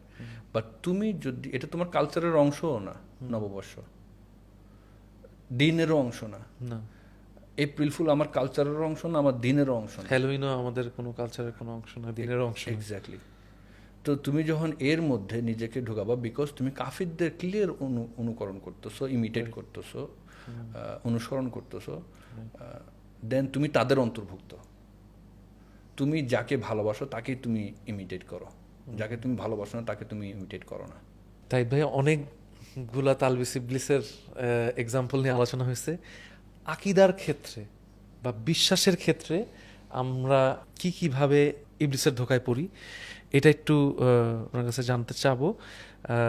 ধরেন এমন অনেক প্রবলেমেটিক বিশ্বাস আছে, অনেক আমল আছে যেগুলো বলার কারণে আমাদের ইমানই নষ্ট হয়ে যাচ্ছে। আকীদার ক্ষেত্রে আসলে কি ধরনের ফাঁদের মুখে আমরা পড়ি ইবলিসের? মানে তালবিস ইবলিস এমন একটা জিনিস যে ওর ধোকাটা, এটা আমাদের সব কিছুর মধ্যে ঢুকে গেছে, সব কিছুর মধ্যে। ডারউইনিজম, এখন ডারউইনিজম হচ্ছে একটা থিওরি যেটা 150 বছর প্লাস আগে রিলিজড হয়েছে, but it has not been proved. এটা প্রমাণিত হয় না, থিওরি। সো আমি আজকে এখানে একটা থিওরি দিতে পারি যে ব্যাঙ পাখির থেকে আসছে, সো হোয়াট, এবার সবাই এটা নিয়ে আরও 150 বছর কাটাবে, কিন্তু এটা কখনো তো প্রমাণ হবে না। এটা এমন একটা জিনিস, কারণ আরেকটা দিলাম যে মাছ গাছে উঠতে পারে, আগে উঠতো, এখন তো আরেকটা খুলে দিলাম, ওইটা 150 বছর প্লাস, ক্লোজ টু 200 বছর, এখনো কেউ প্রুফ করতে পারে নাই। অ্যাট দ্য সেম টাইম আমরা যদি কন্ট্রাস্ট করি, অন্যদিকে দেখি যে ইসলামের ব্যাপারে 1400 প্লাস বছর ধরে এটা ওখানে রয়ে গেছে, এটাকে কেউ রং প্রমাণিত করতে পারলো না। কেন পারলো না? শুধু আমাদের ক্রিটিক্যাল থিঙ্কিংয়ের অভাব। এটাও একটা তালবিস ইবলিস, যে সে আমাদেরকে চিন্তা করতে দিতে চায় না। সে আমাদেরকে কোনো না কোনোভাবে ব্যস্ত রাখবে, ভুলে রাখবে। আমি যে 8টা অ্যাটাকের সিস্টেম বললাম, কোনো না কোনো জায়গায় কেউ না কেউ আমরা আটকানো আছে। আমি নিজেও কোনো না কোনোভাবে আমরা এর ফাঁদে পড়ি, বাট আমরা কন্টিনিউয়াস চেষ্টা করি যে আমরা বের হয়ে আসবো, আল্লাহর কাছে তওবা করব, দিনের সাথে যত বেশি অ্যাটাচ থাকতে পারবো তত আমরা শয়তানের ওয়াসওয়াসার থেকে দূরে থাকতে পারবো। তো এটা হচ্ছে যারা সায়েন্সে বিশ্বাস করে, ডারউইনিজম, মানে সায়েন্সে বিশ্বাস করে, ডারউইনিজমের থিওরিতে বিশ্বাস করে, মেক্স নো সেন্স, আটার গার্বেজ। তারপর কিছু দার্শনিকের কথাবার্তা আছে, ইটস জাস্ট যারা আসলে পারে না কিছু করতে, সেখান থেকেই দেখা যায় যে কবির উদ্ভব হয়। কবি কবিতা আসতেছে because he can not do it. আকাশ থেকে চাঁদ এনে দিব because actually he can not do it. তো এখন এগুলো বলে কার জন্য? নারীদের জন্য। দে আর সফট হার্টেড, তারা যুক্তির মধ্যে থাকবে না, ইমোশনের মধ্যে থাকবে। প্রচুর গানের মধ্যে মানে আগে হয়তো বা বুঝতাম না, যারা গান করতেছে, সিজদা তোমার জন্য, সিজদা খুদা, মানে তোমাকে, মানে স্পেশালি হিন্দি গানের ক্ষেত্রে তো অহরহ ইভেন বাংলা গানের ক্ষেত্রে। হ্যাঁ, মনে করছে, আমি বলতেছি না, বাট অনেকগুলো গানে এমন কথা আছে যে তোমার মধ্যে আমি রব খুঁজে পাই। তো শিরকি কথাবার্তা। পয়েন্ট হচ্ছে, তুমি যদি বলো আমি সায়েন্স মানি, আমি যুক্তি মানি, তাহলে তোমাকে ফ্যাক্টের উপর আসতে হবে। দেখা যাচ্ছে যে বলবে আমি মানি, কিন্তু থিওরির উপর বেস করে সব কিছু আগাচ্ছে। এবং যারা বলে আমি মানি, তাদের ডেফিনেটলি স্টাডি নেই। তুমি যতই স্টাডি করবে তুমি এখানেই আসবে, ফ্যাক্টের দিকে আসবে, এখানে আসবে। আমি কিছু, মানে কেউ যদি প্রশ্ন করতে চায়, কঠিন প্রশ্ন, ইট শুড বি জান্নাত কি আমরা দেখছি? আমরা মুসলমানরা বলি আমরা মুসলমান, আমরা জান্নাতের উপর বিশ্বাস আনছি, জাহান্নামের উপর বিশ্বাস আনছি। আমরা কি জান্নাত দেখছি? আমরা জাহান্নাম দেখছি? আমরা কবরের আযাব দেখছি? This could be a good question. একটা তুমি চিন্তা শুরু হলে তুমি এই প্রশ্নগুলো করতে পারো। এইগুলার যুক্তিগত উত্তর আছে, কিন্তু ওই জায়গাটায় না এসে, আসল টাইপের প্রশ্নের মধ্যে না এসে থিওরি বেস নিয়ে কথা বলেন। সো তখনই বোঝা যায় তার আসলে স্টাডি নাই এই ব্যাপারটা নিয়ে। এটা একটা ব্যাপার। আমরা আল্লাহ ছাড়া, যেখানে আকীদার কথা আসতেছিল, এই জন্যই বলতেছি, তোমার আকীদা তো নষ্ট হয়ে যাবে, আকীদা নষ্ট হয়ে যাচ্ছে। তারপরে যেমন জ্যোতিষশাস্ত্রে বিশ্বাস করা, আবার কারণ ইমানের 6টা পিলারের একটা হচ্ছে যে তুমি তাকদীরে বিশ্বাস করতে হবে। তুমি যদি বলো যে হ্যাঁ আমার জন্ম মে মাসে হয়েছে, সো আমার এরকম এরকম হবে, মেক নো সেন্স। সো যে আমরা যে পেপার পত্রিকায় যে রাশিফল দেখি, বা ওই পাখির মাধ্যমে এনভেলপ পিক করে গণক, যেটা ভাগ্য গণনা করে, বা আপনার ট্যারো রিডিং, হারাম। এগুলা তো আকীদা একদম ইসলাম থেকে বের করে দিবে। ঈমান নেই। ঈমান যে আনে সে মুমিন। ঈমানের 6টা পিলার, আমানতু বিল্লাহি, আল্লাহর উপর, ওয়া মালাইকাতিহি, ফেরেশতাদের, সকল ফেরেশতাদের উপর, ওয়া কুতুবিহি, সকল আল্লাহর কিতাবের উপর, আসমানি কিতাব, তাওরাত, জাবুর, ইনজিল, কুরআন, ওয়া রাসূলিহি, আল্লাহর সকল রাসূলের উপর। আমরা জিসাসের উপরও বিশ্বাস করি, আমরা সুলাইমানের উপরে বিশ্বাস করি, আমরা মুসা আলাইহিস সালামের উপর বিশ্বাস করি, আমরা সবগুলো নবী রাসূল আল্লাহ যা পাঠিয়েছে সবার উপর বিশ্বাস রাখি। আমরা যদি জিসাসের উপর বিশ্বাস না রাখি, ঈসা আলাইহিস সালামের উপর, আমরা মুসলমানই থাকতে পারবো না। আমরা মুসলমানই হইতে পারবো না ঈসা আলাইহিস সালামের উপর বিশ্বাস না রাখলে। আমরা মুসা আলাইহিস সালামের উপর বিশ্বাস না রাখলে আমরা মুসলমান হইতে পারবো না। তো একজনকে ইহুদিরা ফলো করে, আরেকজনকে খ্রিস্টানরা ফলো করে, কিন্তু ওরা মুহাম্মদ সাল্লাল্লাহু আলাইহি ওয়াসাল্লামের সময় মানে না। ওয়ারসুলি ওয়াল ইয়াউমিল আখিরি, আখিরাতের উপর, ওই আখিরাতে, ওই দিনের উপর বিশ্বাস রাখা, আখিরাতের উপর বিশ্বাস রাখা। ওয়াল কদরি খায়রিহি, যে আল্লাহ কদরের উপর বিশ্বাস রাখা, আল্লাহর শক্তি, যে আল্লাহ অতীত, বর্তমান, ভবিষ্যৎ যা আছে সব কিছুর ক্ষমতা আল্লাহর উপর, আল্লাহ সব কিছু জানে, আল্লাহর ইচ্ছা ছাড়া, নির্দেশ ছাড়া অতীত, বর্তমান, ভবিষ্যতে কিচ্ছুই হয় না, কখনো হবেও না। ওয়াশাররি মিনাল্লাহি তাআলা বাসে বাদুল মাউত, মানে এবং মৃত্যুর পর যে পুনরুত্থান হবে, মানে ফলস আন্ডার আখিরা, এটা হচ্ছে মৃত্যুর পর পুনরুত্থান হবে, পুনর্জীবন না। যে মনে করা যে আমি এই জীবনে, হিন্দুরা বিশ্বাস করে এই জীবনে আমি ভালো করলে আমি পরবর্তী আবার জীবনে এই পৃথিবীতে আসব এবং ভালো করলে ভালো হয়ে আসব, খারাপ করলে আমি অন্য একটা অ্যানিমাল হয়ে আসব, আমি খুব খারাপ কাজ করছি আমি ব্যাং হয়ে আসব। এই পুনর্জীবনের কোনো বেস নেই। আমরা পুনরুত্থান হবে, we will come back for judgment, জাজমেন্টে তো আমরা আবার আসবো, আমাদের বিচার হবে। এই 6টা পিলারের উপর আমাদের বিশ্বাস রাখতে হবে। এর কোনো একটা নড়লে আমাদের ঈমান থাকবে না, সেই মুসলমান না। তো কেউ যখন লিটমাস ফিল্টারিং করবে, তো এই 6টা পিলারের উপর বেস করলে বোঝা যাবে যে আসলে তোমার ঈমানের স্ট্রেংথ ঠিক আছে কিনা। আরেকটা বিষয় যেটা হয়, আমরা অহরহ করি এটা, শপথ করতেছি অমুকের কসম, আমার মায়ের কসম, মানে আল্লাহ ব্যতীত আমরা অন্য কারো নামে শপথ করতেছি বা কসম করতেছি, এটা বুঝে না বুঝে করি আমরা, এবং কুরবানিও করি আল্লাহ ব্যতীত অন্য কারো নামে। সেক্ষেত্রে কি আকীদাটা কি ঠিক থাকতেছে কিনা? আল্লাহ ছাড়া অন্য কারো নামে কসম করা যাবে না, একটা জিনিস। আর সেকেন্ড হচ্ছে যে কুরবানির ক্ষেত্রে কুরবানি শুধু আল্লাহর নামে হবে, কয়েকজন মিলে ভাগে দিতে পারে। একটা গরুতে 7 ভাগ হতে পারে, একটা ছাগলে 1 ভাগ, ভাত 1 ভাগ। তো আমরা 7 ভাগে আল্লাহর নামে কুরবানি দিতে পারি। এই 7 জনের জন্য কুরবানি দেওয়া যাবে না, এটা মানে 7 জনের পক্ষ থেকে আল্লাহর জন্য এটা নিয়তটা এরকম কিছু। তাওহীদ থেকে বের করার জন্য তো উঠে পড়ে মানে লেগেই থাকে। তো তাওহীদ থেকে বের করার জন্য আমাদের আসলে কোন কোন দিকে যাই আমরা? আমরা আগুনের অগ্নি পূজক যেরকম ছিল আগে, অনেক অগ্নি পূজা, মাজার পূজা, কবর পূজা, মূর্তি পূজা টোটালি হারাম। ওই যে তাওহীদ যে কথা বললি, আমরা শুধু আল্লাহর ইবাদত করি, অন্য কারো ইবাদত আমরা করি না। পূজা ইজ ইবাদত, ওরা ইবাদত করতেছে মূর্তির, ওরা ইবাদত করতেছে আগুনের। হ্যাঁ, পেইগানরা যেটা করতো, যে ওই যে আমরা বার্থডের কথা বললাম, কামস ফ্রম পেইগান কালচার। তো পেইগানিজম থেকে আসা, ওটা হচ্ছে ওরা সূর্যের পূজা করতেছে, আগুনের পূজা করতেছে। মানে যখনই আমরা ইয়াকা না'বুদু থেকে যখন সরে যাব, মানে একমাত্র তোমারই ইবাদত করি, তুমি ছাড়া আর কারো ইবাদত করি না। এক্স্যাক্টলি, মানে অর্থটা বোঝা খুব দরকার। আমরা সূরা ফাতিহা হচ্ছে দোয়া, এই দোয়া পরে আমরা সবাই আমিন বলি। এটা হচ্ছে আল্লাহর থেকে, আমরা নামাজ শুরু করি আল্লাহর থেকে হেদায়েত খুঁজি, এটা হচ্ছে হেদায়েতের দোয়া। এটা প্রত্যেকটা রাকাতে আমরা পড়তেছি, প্রত্যেকটা ওয়াক্তে আমরা খালি সবচেয়ে valuable thing Allah could give us in this দুনিয়া হচ্ছে হেদায়েত।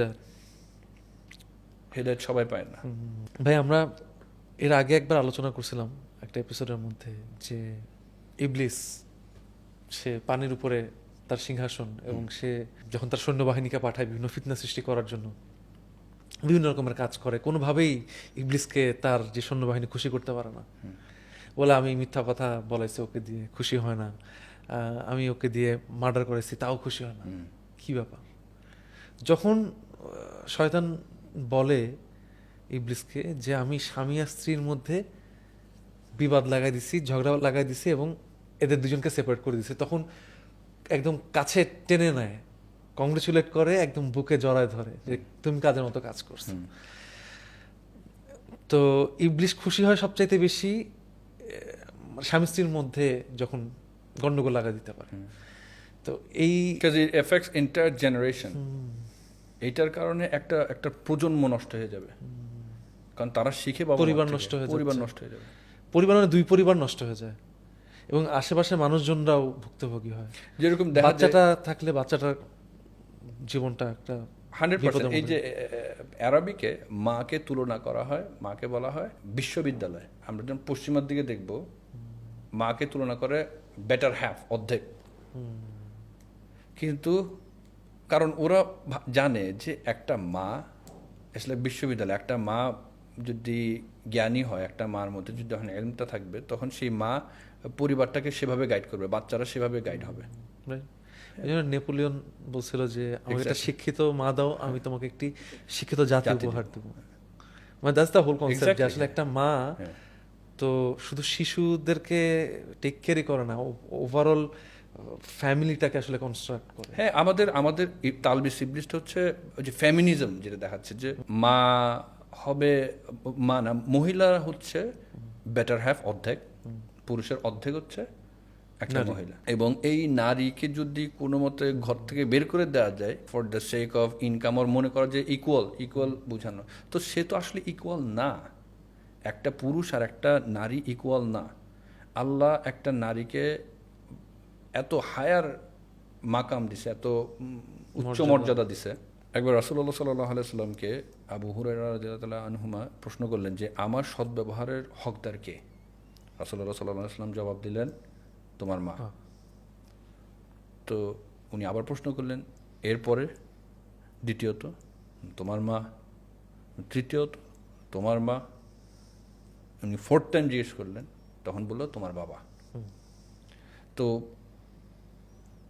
নারীদেরকে আল্লাহ মায়ের যে মাকামটা দিছে, এটা আমরা মানে 75% নারীকেই দিচ্ছে। তো সেখানে ওই পাশ্চাত্য সভ্যতা আমাদেরকে বুঝাতে চায় যে তারা ইকুয়াল, আবার একই সময় কন্ট্রাডিকশন করে সে বেটার হাফ। কারণ এটা সত্য না। সত্য হচ্ছে তার মর্যাদা অনেক উপরে। একটা নারী যখন ঘর থেকে বের হয়, আমরা মাহারাম তার সাথে থাকতে হয়। এখানের মধ্যে একটা ব্যাপার আছে আবার, যে কমিউট আর ট্রাভেল দুই জিনিস। ট্রাভেল সে ঢাকা চিটাগাং করতেছি, সেটা একটা ট্রাভেল, ওই সময় পারবে না। বাট কমিউট ঘর থেকে আশেপাশে গেছে, সেটার জন্য সারাক্ষণ মাহারাম থাকতে হবে তা না। মানে আমাদের অনেক মিসকনসেপশন আছে। এনিওয়েজ, তো দেখা যাচ্ছে যে আমরা তার সাথে, একটা নারীর সাথে, একটা মুসলিম প্র্যাকটিসিং নারীর সাথে একটা গার্ড থাকে সারাক্ষণ। হ্যাঁ, ফ্রি বডিগার্ড আল্লাহ দিয়ে রাখছে, এটা তার হক। আল্লাহ তাকে এই হক দিয়ে রাখছে যে আমাদের যেই জিনিসটা সবচেয়ে পছন্দ, সবচেয়ে মূল্যবান, সেই জিনিসটাই আমরা ঢেকে রাখি, ঠিক না? প্রোটেক্ট করি। তা আমরা তাই করি আমাদের নারীদের সাথে। একটা মুসলিম নারীর সাথে আমরা সেই ব্যবহারটাই করি যেটা তার মাকামের সাথে, তার মর্যাদার সাথে যায়।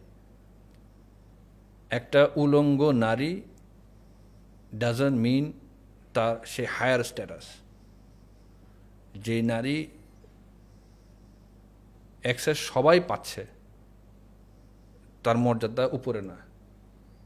একটা প্রস্টিটিউটের অ্যাক্সেস সবাই পাচ্ছে, তো সে প্রস্টিটিউটের মাকাম হায়ার না, সে মায়ার জাত। সে তওবা করতে পারে এবং ওই গুনাহ থেকে যখনই বের হয়ে যাবে, সঙ্গে সঙ্গে গুনাহ মাফ। তার খালি এই সিস্টেমের মধ্যে আসতে হবে যে আল্লাহ তোমাকে এই মাকাম দিছে, এই হায়ার পজিশন দিছে, এই উচ্চ মর্যাদা দিছে, তুমি কিভাবে নিজেকে নিচে নামায় আসো। ভাই, আকীদার ক্ষেত্রে বা বিশ্বাসের ক্ষেত্রে, ধরেন কেউ একজন প্রপার খ্রিস্টান হতে চায় বা কেউ একজন প্রপার হিন্দু হতে চায়, সেক্ষেত্রে তো তাকে মুসলমান হয়ে যেতে হচ্ছে। যদি কেউ প্রপারলি খ্রিস্টানিজম ফলো করে, জিজাসের কথা শুনে, তার এক্স্যাক্ট কথা হচ্ছে রেড বাইবেলের মধ্যে আছে, যদি তাই ফলো করে, এবং যদি হিন্দুরা তাদের প্রধান ধর্মগ্রন্থ বেদ, ছান্দোগ্য উপনিষদ, ইয়াজুর্বেদ ফলো করে, সেখানের মধ্যে ক্লিয়ারলি বলা আছে যে আল্লাহ এক, ঈশ্বর এক এবং অদ্বিতীয়, এবং তার কোনো ছবি নেই। তো তারা যদি তাদের ধর্মগ্রন্থ এক্স্যাক্টলি ফলো করে, দে উইল বিকাম মুসলিম। কিন্তু দেখা যায় যে তালবিস ইবলিস, সে মানুষকে ওইভাবে চিন্তা করতে দিবে না, মানুষ কি ভাববে সেটার মধ্যে থাকবে, পারিপার্শ্বিকতা তাকে এফেক্ট করবে। মে আল্লাহ guide them to the true path. তার মানে যারা আসলে বুঝতে পারতেছে না ট্রু এসেন্সটা, তারা আসলে কি করতেছে, তাদেরকে আসলে ভুল ব্যাখ্যা দেওয়া হচ্ছে চার্চে, বা মানে তাদেরকে ভুল একটা ব্যাখ্যা প্রেজেন্ট করা হচ্ছে এবং তারা ওইটাই বিশ্বাস করতেছে আনফরচুনেটলি। হ্যাঁ, বিকজ তাদেরকে ভুল ব্যাখ্যা দেওয়া হয়। এটা one of the biggest way of doing it is through তালবিস ইবলিস। যেরকম তারা ট্রান্সের মধ্যে থাকে, তারা গান বাজনার মধ্যে থাকে, তার যখন চার্চের মধ্যে দেখা যায় কনসার্ট চলতেছে, হিন্দুদের যাতে দেখা যায় বাজনা চলতেছে, সে ওই ট্রান্সের মধ্যে তাদেরকে ইবাদত শেখানো হয়। তো এবং তারা 99% মানুষজন স্টাডি করে নাই। হিন্দুরা তাদের ধর্মগ্রন্থগুলো ঠিক মতো পড়ে নাই কেউ। তারা ওই যে তাদের কোন এক পুরোহিত, কোন এক তাদের ইমাম, যে তাদেরকে ফলো করে। খ্রিস্টানরা তাদের ফাদারদেরকে ফলো করে, ইহুদিরা, জুরা তাদের রাবাইদেরকে ফলো করে, এবং তারা যা বলে তাই। তা কখনো স্টাডি করে না। কোরআন এমন একটা জিনিস যে আমাদের এটা মুখস্থ, ওদের নিজস্ব ওদের ধর্মের বই ওদের মুখস্থই নেই। কোরআন At least যেরকম একটা মুসলিমকে জিজ্ঞেস করলে তো সূরা ফাতিহা বলে দিতে পারে। হ্যাঁ, পারবে না তারা। হিন্দুরা অন্য ধর্মের কেউ এটা পারে না। আপনি পশ্চিমা বিশ্বের কথা বলতেছিলেন, আইডিওলজিক্যাল জায়গা থেকে আমরা ফলো করি বা ট্রেন্ড যেটা সেটাকে ফলো করার একটা চেষ্টা থাকে। একটু কঠিন প্রশ্নের দিকে যাই। পশ্চিমা যে মিডিয়া, ওরা একভাবে ইসলামকে রিপ্রেজেন্ট করে বা ইসলামকে একভাবে কালার করে ওইভাবে করে সবাইকে ছেড়ে দেখাচ্ছে, আর মিডিয়া আসলে সেটাই দেখায় যেটা ওরা দেখাতে চায়। ওরা কেন ইসলামকে সহ্য করতে পারে না? এই প্রশ্নের উত্তর লুকায় আছে যে তাদের ফাইন্যান্সের দিকে তাকালে আমরা এটার উত্তর পাবো। যে তাদের বিশাল আকারে টাকা ইনকাম হয় থ্রু মদ। মদ হচ্ছে $2.3 ট্রিলিয়ন ব্যবসা, জুয়া $550 বিলিয়ন ব্যবসা, প্রস্টিটিউশন 100 বিলিয়ন প্লাস, তাদের যে পর্ন এটা $3.9 বিলিয়ন, অলমোস্ট $4 বিলিয়ন ব্যবসা। তো এছাড়া যদি দেখি সুদ ভিত্তিক ব্যাংকিং ব্যবস্থা এবং অন্যান্য সব কিছু মিলায় যদি দেখি যে মিডিয়া ম্যানিপুলেশন, তারপর লাইফ ইন্স্যুরেন্স, এই সেই এই $1 ট্রিলিয়ন ব্যবসা ইসলাম টোটালি নালিফাই করে দেয়। এটা ইসলামে হারাম। তো ইসলাম প্রত্যাখ্যান করে দিচ্ছে, টোটালি প্রত্যাখ্যান করে দিচ্ছে। আমাদের জন্য এই পুরা জিনিসটাই হারাম, এভাবে ইনকাম হালাল না। আমরা আরো অনেক ডিপে যেতে পারি। আমি জাস্ট একটা একটা একটা ওভারভিউ, একটা আইডিয়া দিলাম যে যখন ইসলাম তাদের একটা বিশাল মার্কেটকে টোটালি হারাম নালিফাই করে দিচ্ছে, তো সে কোনো সময় আমার সাপোর্টে থাকবে না। আমি একজনের 1,000 টাকা কামানো যদি বন্ধ করে দিই, সে আমাকে কখনো ভালোবাসবে না। মানে সবাই যদি মুসলিম হয়ে যায় তাহলে ওদের ব্যবসা তো নাই হয়ে যাবে, এক্সিস্টই করবে না। So they will be in trouble, big trouble. কিন্তু আমি যদি দেখি এই দুনিয়াতে এখন পর্যন্ত সবচেয়ে বেশি রক্তপাত কে করছে, মার্ডার কে করছে? হিটলার না, এই খ্রিস্টানরা। আমেরিকা করছে, ফ্রান্স করছে, জার্মানি করছে, ইউকে করছে। কিন্তু যে শুধু শুধু ইসলামের নামে ট্যাগ দিয়ে টেররিস্ট। ইসলাম হলে ইসলামিস্ট, আবার এটা আবার নতুন, এটা একটা নতুন ওয়ার্ড, ইসলামিস্ট। মৌলবাদী ছিল, এরকম কয়েকদিন পর পর ওয়ার্ডের খেলা হয়। তারপরে ডক্টর সরওয়ার ভাই, ওনার নাম নিতেই হবে, উনি এই প্রত্যেকটা ওয়ার্ডের ব্যাপারে বিশাল বিশাল বই লিখছে, উইচ ওয়াজ ভেরি এফেক্টিভ। আমি আরেকটা জিনিস বলতে ভুলে গেছি যে LGBTQ, এটা আর একটা বিশাল তালবিস ইবলিস। যে আমাকে ছেলে হিসাবে অ্যাকসেপ্ট করে নিতে হবে, অলদো বায়োলজিক্যালি সে মেয়ে। আবার বায়োলজিক্যালি ছেলে বলবে আমি আমি আমি মেয়ে, আমাকে মেয়ে হিসেবে অ্যাকসেপ্ট করে নিতে হবে। আমি হিজড়াদের কথা বলতেছি না, যারা অপারেশন করতেছে অথবা অপারেশন না করেও নিজেকে ভাবতেছে এমন, যা চলাফেরা এরকম। আবার এরাই কিন্তু সায়েন্সে বিশ্বাস করে। ইসলাম মানবে না, কারণ ইসলাম এগুলো অ্যালাউ করে না। যদি সায়েন্সেও বিশ্বাস করি, তখন আমি বুঝবো যুক্তি খুবই সিম্পল, যে ক্রোমোজোম হিসাব করব, তুমি কি XX, তাহলে তুমি মেয়ে। তুমি যদি XY, তাহলে তুমি ছেলে। হিসাব খুবই সোজা। যার ক্রোমোজোম XY আছে তাকে আমি ছেলেই বলবো, যার XX আছে তাকে আমি মেয়ে বলবো। এটা তারা মানবে না। তার ক্রোমোজোম, তার শারীরিকগতভাবে সে ছেলে, তার XY ক্রোমোজোম, কিন্তু তুমি যদি সে বলে সে মেয়ে এবং তাকে যদি মেয়ে হিসেবে তুমি অ্যাকসেপ্ট করে না নাও, তাহলে তুমি অন্যায় করতেছো, তুমি হিউম্যান রাইটস ভায়োলেশন হইতেছে। এক্স্যাক্টলি। তো সরওয়ার ভাইয়ের কথা বলেন, ওনার সমতার আড়ালে সমকামিতা বইটা, মানে ওনার জন্য বড় খেদমতের কাজ করতেছেন ভাইয়া। তাই না, আমাদের আলোচনা আসলে আমরা যেভাবে ভাবছিলাম যে আসলে ছোট রাখবো, সেটা সম্ভব হয় নাই। আসলে মানে সাবজেক্টটি এত ভ্যাস্ট, এটা নিয়ে আসলে আলোচনা করতে থাকলে অনেক লম্বা আলোচনা হয়ে যাবে। আমরা একটু কাট ডাউন করে জানতে চাই যে শয়তান থেকে রক্ষা পাওয়ার জন্য আল্লাহ আমাদেরকে হাতিয়ার দিয়ে দিয়েছেন, আল্লাহ আমাদেরকে জানাই দিচ্ছেন যে আসলে আমরা কিভাবে শয়তানের যে কুমন্ত্রণা সেখান থেকে আসলে বেঁচে থাকতে পারি। এই দিকে আমরা একটু আলোকপাত করি যে আসলে আমরা কীভাবে স্টেটফাস্ট থাকবো, আমরা কীভাবে সিরাতাল মুস্তাকিমের উপরে থাকবো, আমরা কীভাবে দিনের উপরে ইস্তেকামত থাকতে পারবো। First and most important thing হচ্ছে তাকওয়া। এটা সব সমস্যার সমাধান। সব কিছু এই দুনিয়ায় যা আছে, আখিরাতে যা আছে, সব কিছুর সমাধান ফার্স্ট অফ অল তাকওয়া, আল্লাহর উপর ওই কনসিয়াসনেসটা, যে গড কনসিয়াসনেস, আল্লাহর কনসিয়াসনেস, যে আল্লাহ হোয়াট এভার হ্যাপেন্স, আমি যাই করি, আমি একটা রুমের মধ্যে একটা খারাপ কাজ করতেছি, এটা আল্লাহ দেখতেছে, আল্লাহ জানে, অন্য কেউ জানে না, হ্যাঁ, কিন্তু আল্লাহ ঠিকই জানে। এই ব্যাপারটার মধ্যে আসে আমাদের তাকওয়া। এই ব্যাপারটা যখন আসবে তখনই আমাদের আল্লাহর প্রতি সেই ভয়টা আসবে কোনো একটা খারাপ কিছু করার দিক থেকে। এবং এই তাকওয়া আনার জন্য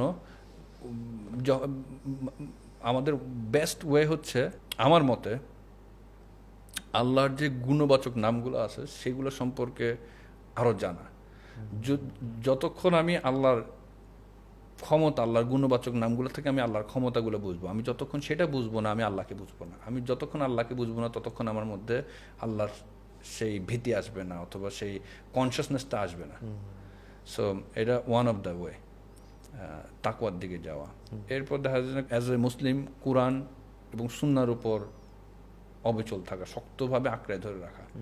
তো সেইটার দিকে যদি আমি একদম শক্তভাবে কোরআন সুন্নাহকে আঁকড়ে ধরে রাখতে পারি তাহলে আমি তাকওয়া অর্জন করতে পারবো এবং আমি তালবিস ইবলিস থেকে রেহাই পাবো। এবং অনেক অনেক দোয়া করা, জিকির করা, কনস্ট্যান্ট জিকির হচ্ছে রিমেম্বারেন্স অফ আল্লাহ। সারাক্ষণ আল্লাহকে আমি তাহসবি, মানে আমি কোনো কাজে যাচ্ছি, আমি গাড়ির মধ্যে বসা, সো রাদার ফোন ঘাটাঘাটি না করে, আমি ফোন ঘাটাঘাটি করা খারাপ বলতেছি না, ইটস জাস্ট জীবনের আমাদের অহেতুক সময় পার না করার, প্রত্যেক স্টেপে কতটুকু আমি ইনকর্পোরেট করতে পারি। তো মানে জিকির করা, যখন আমি আসলে আল্লাহকে বোঝা শুরু করব, জানা শুরু করব যে হু ইজ আল্লাহ, তখন আমি নিজের থেকেই অ্যাড করা শুরু করবো। বিকজ আমরা আমাদের লাভটা বুঝি, আমরা বুঝি না যে ওইটার মধ্যে আসলে আমার লাভ। এখন আমরা বুঝি না ওইটা বিকজ আমি জানি না ওইটা সম্পর্কে ক্লিয়ার আমার আইডিয়া নেই। এখন অনেক ব্যবসা আছে, একজনের কাছে এটা সে বুঝে যে এটাতে লাভ কেমন, আরেকজন সেটা বুঝে না।